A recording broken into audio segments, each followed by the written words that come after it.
Heyo, my Planet Coaster friends, Johnny5 Alive here, and welcome back to another episode of Coaster Spotlight. In today's Alpine Bundle, you are about to experience an awesome, realistic GCI wooden coaster, and then we're going to embark on a spooky mine train coaster experience, and last but not least, one of the most difficult coasters to create in the game, an X-Dimension 4D coaster. So it's going to be a jam-packed episode today, so be sure to stay tuned and let's check them out.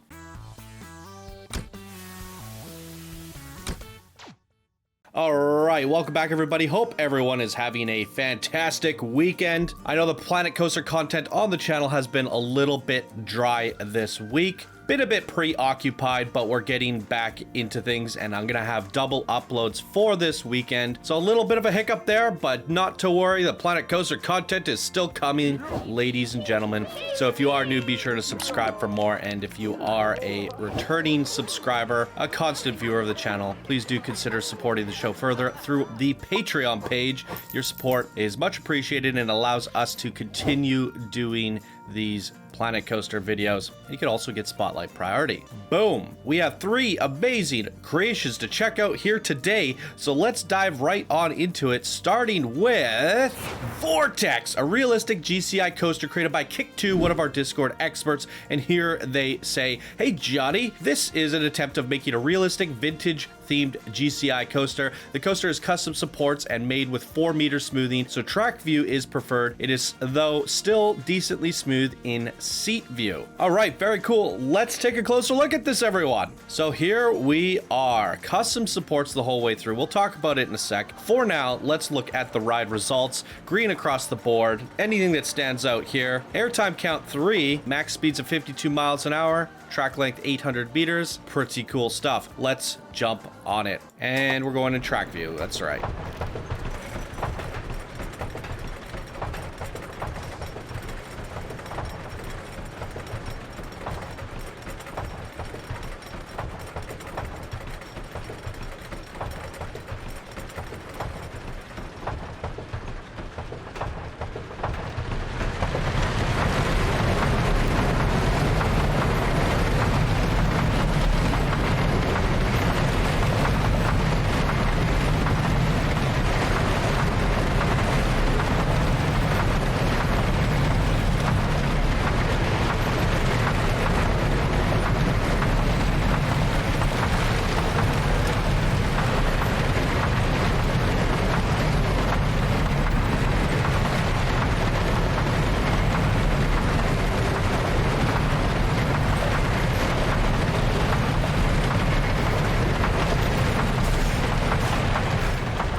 There it is, everybody. Let's take a closer look at this. Gotta say, the track was really nice. It was a little bit wobbly in certain spots, but I'd say overall very smooth. Now, I've talked about this in the past with the 4-meter smoothing trick. It sucks not being able to ride these things in seat view, especially a wooden coaster. I think one of the best experiences of all time is going on a wooden coaster in seat view. And unfortunately, with the track view, we are kind of like resting between these beams this entire time, and you get a really low profile experience compared to the other coasters in track view, just because it's just the way the camera is mounted so closely. So for me, it's really hard to absorb the scenery and the whole experience because the wooden coaster normally sits up so high on the tracks. Does that make sense? So I don't think, if you're gonna do the smoothing method, I wouldn't do it to the wooden coaster. I feel like it's such an authentic experience to ride this in seat view that we really did miss out on, you know, the full experience. However, with that said, I think the coaster is phenomenal. And I think these custom supports, how many pieces is that? 1,500 pieces. Let's just take a look at this for a second. Look at the difference there. Without them and with them, it really adds a lot of a silhouette and depth to the whole. Like, it adds shape to it. It's very shapely. It looks phenomenal. I think you did the supports in such a way that it looks believable. It looks nice. The station's beautiful. The coaster track was great. You said you tried to go for a vintage vibe. That's only going to be apparent at nighttime, I think. Yeah, I wouldn't go with the Christmas lights, and if you do go with the Christmas lights, go for yellow and white. That's gonna really push that vintage feel. The color bomb Christmas lights, they just feel too Christmassy, in my opinion. But you did dim them down and make them a little bit pastel-y, which is okay. But there's not a whole lot screaming vintage to me, other than, you know, the sign.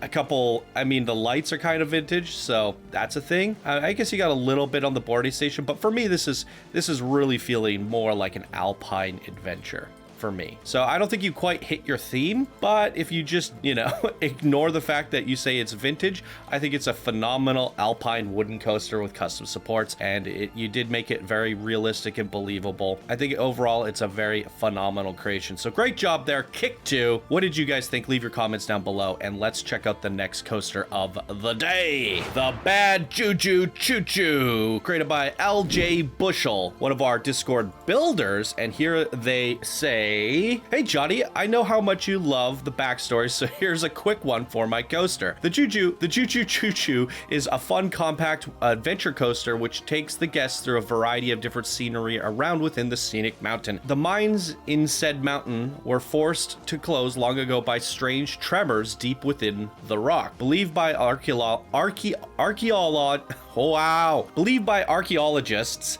to have caused by geothermal activity in the area. Throughout history, however, this mountain has been rumored to be cursed, and some believe that the mining activity has caused powerful supernatural forces to reawaken. Using the old mine shaft to enter the caverns within, a group of explorers venture where no person has been for decades. Definitely best ridden at night in either track or seat view. Just made this for a bit of fun. Hope you enjoy as much as I enjoyed creating it. All right, boom. I think it looks great at daytime, as you can see here. What I would recommend, I'll go right into the feedback, is using the day-night sequencer. Switch it to night when we go inside, switch it to day when we come outside.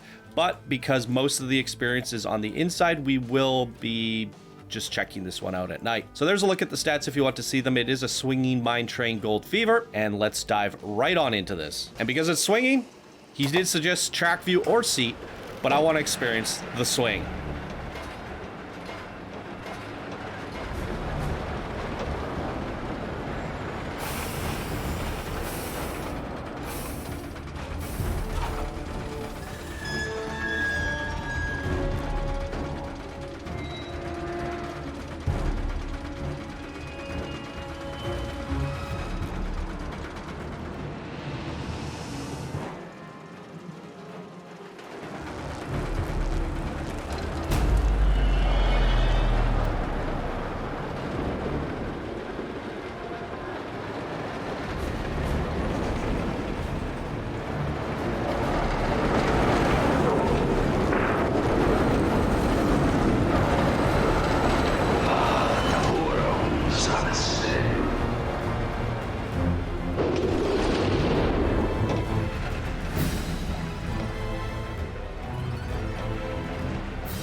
Wow, that is a ton of fun, and I have to say, we want to remind people that this is a builder. LJ Bushel, have not recognized your name before, so this one's new to me. You keep building like this and you're gonna rank up very quickly. I have to say, there's a lot of really good elements here. Your rock work is a very expert quality. The way you've integrated the whole blueprint into a nice footprint with good rock work, good snowy boulders, a good variation, some foliage in there. It's looking like a believable alpine setting, and I quite like it. You even have some waterfalls in there. It's really nice. And I think there's one spot where we're going up a lift and we saw a crack in the rocks, and I like the fact that you created some openings. I'm not seeing it now. I think it's this one, but yeah, just like little cracks and openings there. It added a little bit of immersion there. You have the red rocks down below, which I think is a great contrast. It's phenomenal. The coaster itself was pretty fun. Now, you had told the story of mysterious powers within, and this is where I have my biggest problem, because you had all these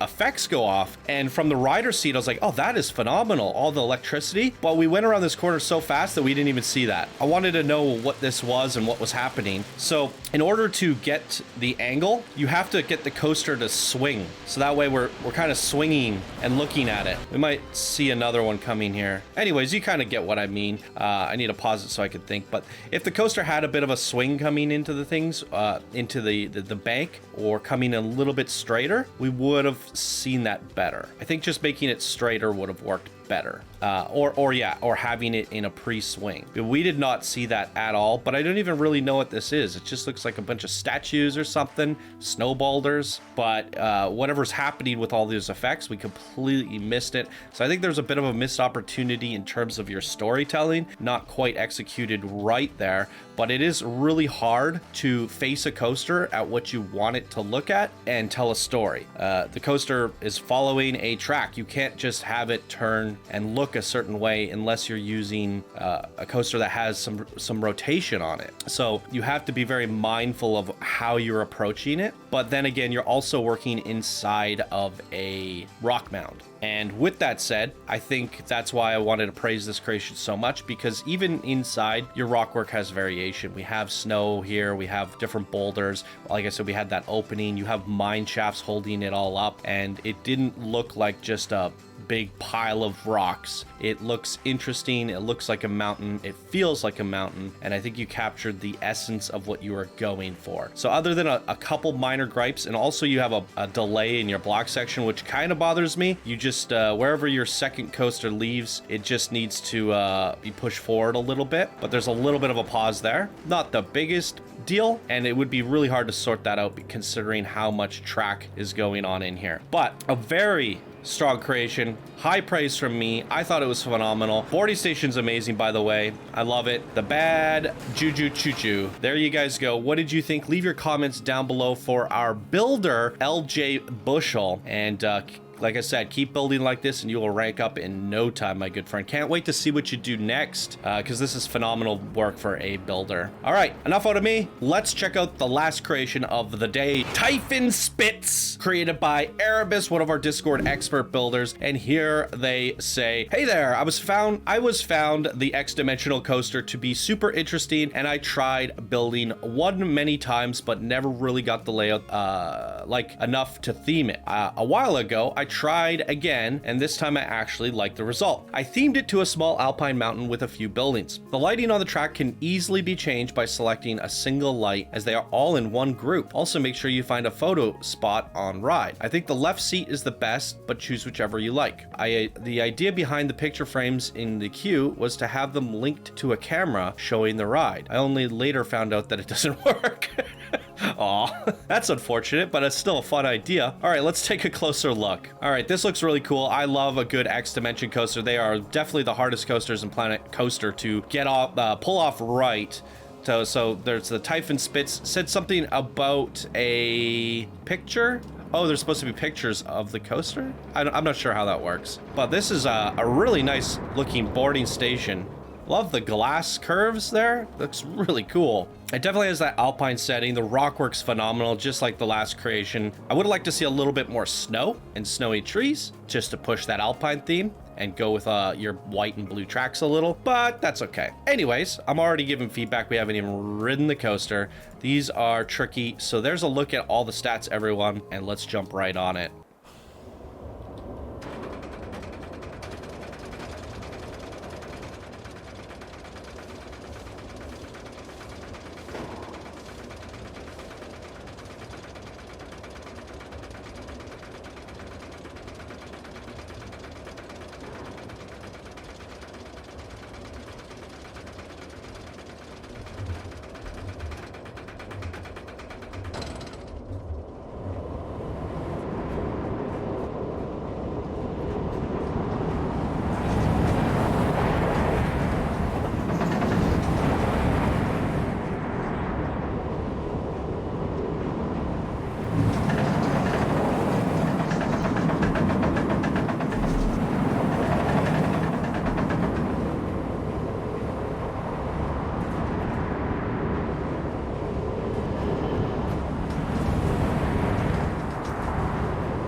Wow, that is extreme and intense.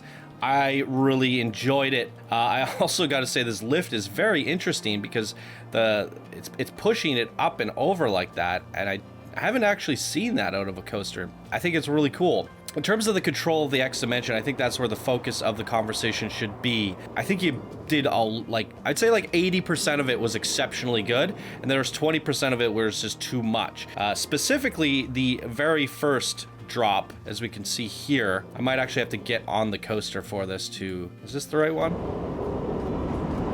I think it's this one. Whoa! I don't think that front flip was necessary. I personally would have preferred if you just controlled it so it was facing forward the entire time. I was like, oh no, is this gonna be what the whole ride is like?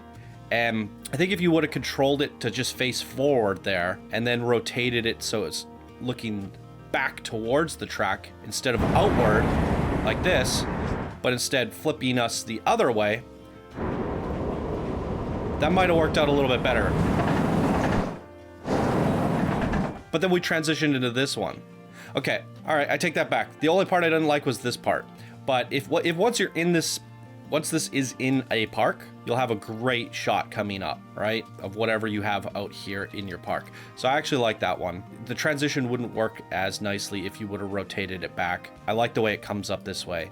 So I just feel like there's an unnecessary flip there. And there's also one near the end, but that's just two unnecessary flips. And I think sometimes we feel with the X Dimension coaster, we need to utilize that rotation. Whereas I feel the best way to do it is to maintain control of the coaster. So you're continuously looking where you want to.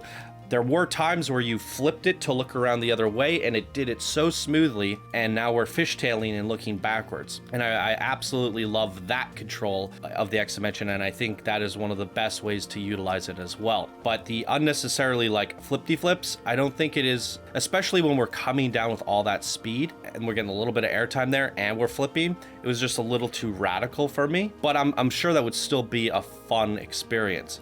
But I think it's a little bit of a song and dance of saying, like, I have control over this coaster. I'm controlling the experience, and I'm not just gonna flip you around for the sake of it.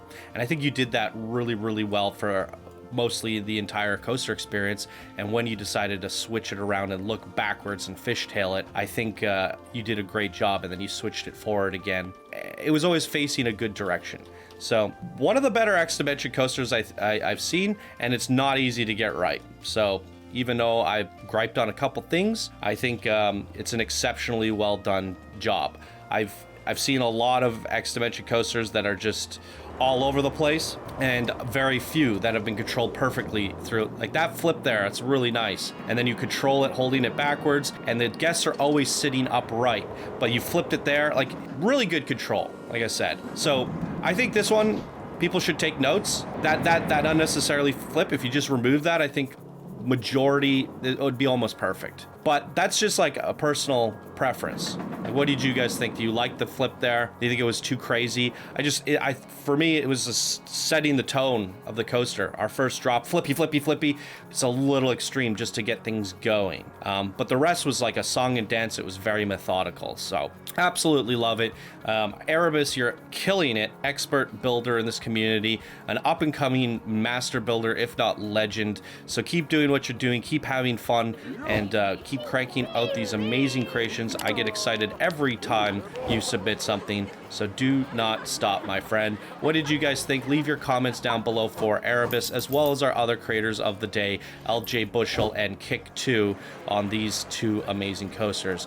But a fun Alpine bundle for you guys here today. If you enjoyed, please be sure to leave a like, subscribe for more, and thank you all so much for watching. I hope you have a fantastic day, and I'll see you in the next video.